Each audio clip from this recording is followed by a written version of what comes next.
Okay. Assalamualaikum, saya Syazmina daripada Malaysia.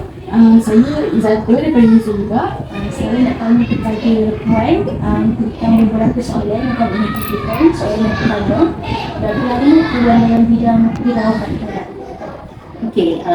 Kalau dari segi education, sebagai prinsipal sahaja sejak daripada 2010 lagi. Tapi saya operate tadika sendiri daripada tahun 2014. Dah 10 tahun lah untuk operate tadika sendiri. Okay, lepas tu saya nak tanya, Puan rasa adakah sistem pendidikan sekarang dan yang dulu berubah? Bagi pendapat saya, ia berubah mengikut kepada pemikiran, pendidikan, ibu bapa itu sendiri. Macam kalau kita lihat mungkin 20 tahun ke belakang, kita rasa pendidikan awal kanak-kanak ni tak berapa penting sangat, orang tak nampak lagi. Tapi sekarang mungkin boleh kita katakan 10 tahun yang terbaru ni, parents nampak kepentingan tadika, kan? Pendidikan awal kanak-kanak. Jadi bagi saya, pendapat saya, ya ada perubahan lah dulu dengan sekarang. Soalan yang seterusnya, sepanjang Puan 10 tahun ni, Puan pernah tak berhadapan dengan parents yang terlampau cerewet? Banyak. Banyak. Kita macam-macam parents lah, macam-macam parents. Yang bagi kami, bagi saya sendiri, bukan setakat kita nak didik anak-anak, tapi didik parents juga. Kalau setakat cerewet tu, memang rasanya setiap tahun lah kita akan berhadapan dengan pelbagai ragam ataupun kerenah para parents lah. Tapi kita sebagai guru, sebagai pentadbir, kita kena terima lah, dan kita kena pandai handle ataupun menguruskan parents. Kita tak boleh lah macam kalau parents pun cerewet, kita rasa kita tak perlu layan dia, tak boleh lah macam tu. Kita kena profesional dengan kerja kita. Mana-mana pun kalau kita pergi, mesti ada orang-orang yang banyak kerana.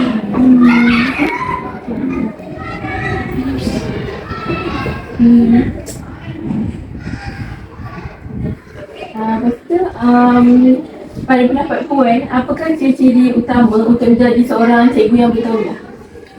Pada pendapat saya, yang pertamanya ilmu.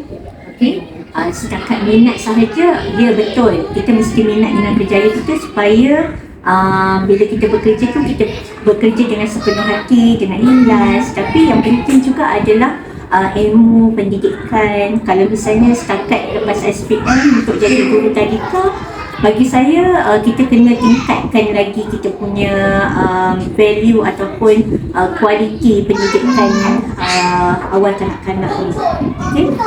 Jadi penting macam sekarang dalam pendidikan awal kanak-kanak, pihak pejabat pendidikan daerah ataupun pejabat pendidikan daerah dah mewajibkan sekarang ni guru besar untuk ada pendidikan awal kanak-kanak. Jadi pentinglah pendidikan ataupun ciri-ciri utama kan. Ilmu, minat, kesabaran.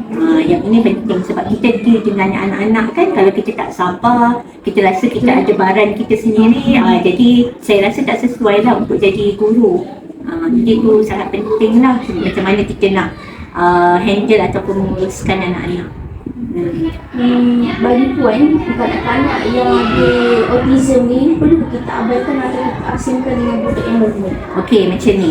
Kalau untuk kanak-kanak berkeperluan khas, kita ada sekolah dia yang sendiri. Kita ada kelas dia yang sendiri. Tapi macam kami, saya di tadika saya ni, kita bukan pakar ataupun expertise dalam bidang keperluan khas. Jadi kalau misalnya ada parents yang menghantar anak-anak yang berkeperluan khas, kita nampak ada ciri-ciri autism ke ADHD ke, kita akan jumpa dengan parents tersebut. Sebab tak sesuai kalau dia berada dekat sekolah tadika yang aliran biasa. Sebab apa? Sebab pertamanya guru yang kita train, dia bukan khas untuk kanak-kanak yang berkeperluan khas. Jadi parents kena faham lah. Jadi dia kena hantar kepada siapa? Kepada occupational therapist. Terapi cara kerja. Yang itu yang sepatutnya. Kalau saya nak ambil duit parents, itu boleh je kan saya ambil duit parents. Dia akan ajar anak-anak. Okey, biarkan anak-anak tu berkeliaran dekat dalam sekolah sebagai contohnya kan. Tapi kita tak nak macam tu. Okey, kita nak supaya anak-anak ni kita ambil yang sebetul-betulnya, yang sesuai dengan sekolah kita. Kalau dia ada ciri-ciri autism, kita akan advise parents lah. Okey, saya macam sebab benda ni berlaku minggu lepas, ada anak yang memang kita rasa sebenarnya tak sesuai untuk sekolah dekat sini sebab dia ada ciri-ciri tersebut lah. Jadi kita tak boleh tolak macam tu saja dengan parents. Kita jumpa dia dulu, kita cakap, puan, sepanjang observation kami dapati anak puan ada ciri-ciri berikut. Okey, jadi pada pendapat kami, puan kena bawa dia kepada pakar kanak-kanak untuk diagnose apa masalah yang dia ada, dan kemudian sebaiknya puan bawa dia pergi terapi lah. Sebagai prinsipal kajian, macam mana sepanjang puan jadi pendidik ni mengawal emosi kanak-kanak yang tantrum teruk? Okey, kalau tantrum teruk ni kita kena tengok juga tantrum tu adakah sebab dia ada simptom tertentu seperti autism ke, okey, ADHD ke. Jadi sebagai guru tadika, dia kena, walaupun dia tak boleh diagnose, dia tak boleh kata anak ni terus dia cakap budak ni autism sebagai contohnya kan. Budak ni tantrum biasa je, kita tak boleh nak diagnose dia macam doktor. Kita bukan doktor, okey, tapi at least kita boleh tahu ciri-ciri tertentu. Okey, kalau misalnya dia tantrum biasa kanak-kanak normal, bagi pendapat saya, kita sebagai guru kena ada skill lah. Skill macam mana nak pujuk dia, macam mana nak tarik perhatian dia. Okey, tapi kalau anak tu dia tantrum disebabkan dia ada ciri-ciri autism, yang ni kena rujuk kepada pakar. Jadi kita sebagai guru, kita kena ada ilmu lah. Jangan macam bila tantrum je, padahal budak tu normal je, tapi biasalah budak-budak kan ada tantrum yang budak normal yang biasa, tapi kita terus kata budak ni autism. Tak boleh. Itu sangat pantang. Kita tak boleh cakap dengan parents, puan saya rasa anak puan ni autism lah. Tak boleh macam tu. Okey, jadi kita kena pandai lah macam mana kita nak handle anak tu dan juga parents juga.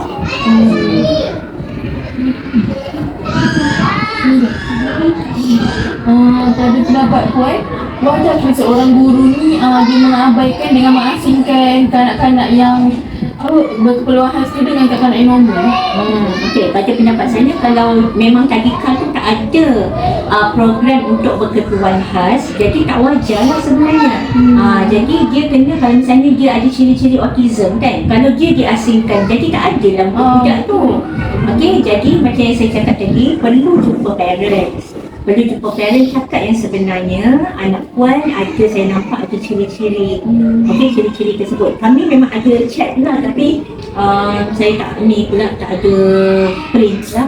Okey, kita ada satu chat tu, satu checklist tu, kita boleh tahu budak ni macam mana. Adakah perlu bantuan, tidak perlu bantuan, ada kesukaran ke, tak ada kesukaran ke. Jadi daripada situ kita tahu anak-anak tu berkeperluan khas ataupun tidak. Jadi kalau kita tadika biasa, kita terima anak-anak autism dan kita asingkan dia dan kita tak buat apa-apa pun dengan dia, bagi saya tu tak adil. Bagi saya tak adil.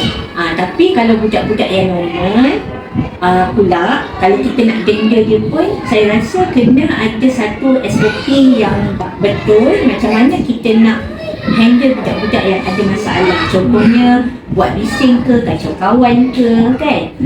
Pada pendapat saya, penting cikgu tu dia pandai mengurus anak-anak. Macam saya dekat sekolah, saya tak benarkan teacher denda anak. Contoh, pandang dinding contohnya kan, saya tak benarkan. Ataupun marah yang keterlaluan, apatah lagi pukul, cubit, memang kita tak ni lah. Jadi sebenarnya nak urus ataupun handle anak ni kena ada skill lah. Kita kena belajar. Contohnya ada attention grabber. Okey, macam mana kita nak handle budak-budak tu dengan cara bagi dia aktiviti yang bersesuaian. Okey, pendapat saya macam tu lah. Jadi tak boleh lah kita nak asingkan budak-budak budak-budak autism dengan budak-budak yang lain sebagai contohnya, melainkan sekolah tu memang ada program khas. Contoh macam tadika saya ni, saya ada memang khas untuk anak-anak autism. Jadi dia ada kelas dia sendiri. Tapi kalau sekolah tu tak ada pun program untuk budak-budak autism. Tapi bila dia datang, kita ambil buat parents, lepas tu kita asingkan dia, kita nak buat apa. Tak boleh lah bagi saya. Tak adil lah. Sepanjang kurang 10 tahun dalam pendidikan kanak ni, apa yang paling mencabar dalam hidup Madam? Sebenarnya macam-macam. Dan yang paling sebenarnya mencabar adalah bila kita berurusan dengan parents lah. Berurusan dengan parents yang tak faham, okey, yang cerewet tu bagi saya okey lagi kalau kita boleh berbincang dengan baik, bincang dengan elok. Tapi kalau ada parents yang macam sebelum ni kita pernah terima tuduhan daripada parents mengatakan anak dia kena macam ni dekat sekolah padahal tak ada bukti. Okey, bila kita minta medical report ke apa, semua benda tu tak ada. Jadi itulah yang saya rasa yang paling mencabar sekali lah bila berurusan dengan parents. Pada pendapat Puan pula, mengapa pentingnya seseorang untuk mempunyai CJ dalam bidang pendidikan kanak ni? Sebab sekarang kan banyak orang yang buka dia tak ikut ada sejarah apa-apa, background tu bukan background daripada kanak-kanak. Saya rasa penting, okey, pertamanya ilmu. Kita boleh belajar melalui pengalaman, tapi bila kita tak ada ilmu secara formal, jadi benda tu satu benda yang kita boleh sanggah. Ataupun sebabnya bila sesuatu terjadi dekat sekolah misalnya kan, parents boleh persoalkan, awak ada ke kelulusan dalam bidang ni sebagai contohnya kan. Jadi bagi saya, walaupun kita boleh ambil budak-budak SPM seperti sebelum ni kan, contohlah budak-budak lepas SPM tak ada ECA, jadi guru tadika, okey, tak apa, dia boleh belajar, ada pengalaman. Tapi bagi saya penting untuk ada ilmu secara formal. Dia belajar macam mana nak menguruskan anak-anak, contohnya kan, macam mana nak menguruskan emosi anak-anak. Benda tu semua kena belajar. Bukan sekadar macam ikut experience atau pengalaman. Okey, jadi kita nak menjual bisnes kita ataupun kita nak promote pada parents, kita cakap, cikgu-cikgu kita terdiri daripada guru-guru yang di-train ataupun yang mempunyai sijil dan pendidikan awal kanak-kanak sebagai contohnya lah. Tapi penguatkuasaan di Malaysia masih belum lagi kuat kuasa sepenuhnya. Dan kadang-kadang kita nak cari pelajar-pelajar yang ECE ni bukan mudah kan. Kadang-kadang bila kita cari tak ada lah kan. Jadi macam-macam lah. Jadi sebenarnya kita masih belum lagi sepenuhnya menuju ke arah kuat kuasa semua guru kena ada ECE. Belum sampai ke tahap tu lagi. Kita pun sebagai majikan, sebagai pengusaha, kita tak mampu nak cari memang semua ECE. Macam saya pun tak semua ada ECE. Sebab nak cari tu bukan senang. Dan pelajar-pelajar ECE sendiri pun rasanya tak semua yang nak masuk bidang tadika kan. Jadi susahlah kat situ. Bagi Puan, mengasuh ataupun menjadi seorang pendidik mana yang lagi mencabar? Yang mencabar, okey, kalau ikut kepada kepentingan, dua-dua sangat penting. Mencabar pun saya rasa ada cabaran tertentu yang kita boleh lihat, yang kita boleh dapati daripada mengasuh di taska dan juga mendidik di tadika. Dan bagi saya dua-dua tu ada kepentingan dan juga cabarannya yang tersendirilah. Kalau taska, kalau kita lihat kesukarannya adalah kita kena asuh baby. Baby tak mudah, okey. Tapi bila pergi kepada tadika, mendidik pun sebenarnya tak mudah. Okey, macam-macam yang kita kena ni. Tapi bila kita handle budak 4 hingga 6 tahun ni, lagi besar, lagi mudah lah sebenarnya kan. Dia lagi faham, dia dah boleh bercakap, dah boleh dengar arahan apa semua kan. Dan bagi saya, kalau diberi pilihan, saya buka taska ataupun tadika, saya akan pilih tadika lah. Taska bagi saya lebih mencabar lagi lah sebab kita deal dengan baby apa semua kan. Tadika Puan ni, Puan menerima kanak-kanak yang sakit seperti batuk, sesama untuk datang ke sekolah. Okey, kita biasanya akan bagi memo pada parents. Kita tak galakkan anak-anak yang tidak sihat untuk pergi ke sekolah. Okey, pertamanya dulu masa zaman COVID, dan yang keduanya memang anak-anak ni sangat mudah berjangkit. Sebab kita punya tadika ni tertutup dan kita fully air condition. Okey, jadi bila ada seorang aja yang batuk, sesama, jadi mudah untuk contagious. Jadi memang kita parents pun faham bila anak bila anak tak sihat ke apa, memang diorang akan hold anak-anak lah. Memang diorang takkan hantar. Dan kita soal kesihatan dan keselamatan tu sangat penting. Memang kita put it as a priority lah untuk anak-anak. Yang parents pun kena faham lah, kalau misalnya anak-anak tak sihat, kita akan call parents untuk ambil. Kecuali kalau parents kata saya bekerja tak boleh nak ambil, kita akan asingkan dia dalam office lah. Supaya dia tak bercampur dengan kawan-kawan. Itu Itu saja. Terima kasih. Okay, sama.